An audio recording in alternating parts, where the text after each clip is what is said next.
21-22 જૂન પછી બંગાળના ઉપસાગરમાં deep depression અને અરબ સાગરમાં લો પ્રેશર બનશે. ગુજરાતમાં ચોમાસું આદ્રા નક્ષત્રમાં 21 જૂન સુધી આવશે. મૃગશીર્ષ નક્ષત્રનો વરસાદ રોગ જીવાતનો ઉપદ્રવ વધારનારો છે. રોગ જીવાતના કારણે પ્રાંતને નુકસાન કરે છે. એકંદરે 21 જૂન પછીનો વરસાદ ખેડૂતો માટે સારો ગણાશે. હાલમાં પડી રહેલી ગરમી રોગ જીવાતને અટકાવી શકે છે.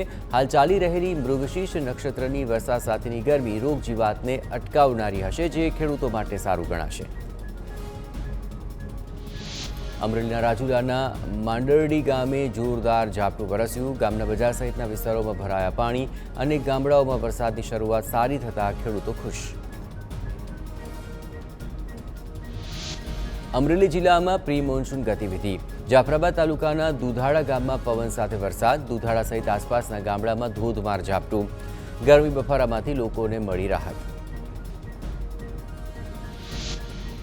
અમરેલીના ધારીના ગ્રામ્ય વિસ્તારોમાં વરસાદની ધમાકેદાર શરૂઆત. ચલાલાના ઇંગોરાળા પાતળા ગામોમાં મેઘો મહેરબાન. પાતળા ગામની રાવલ નદીમાં આવ્યું પૂર.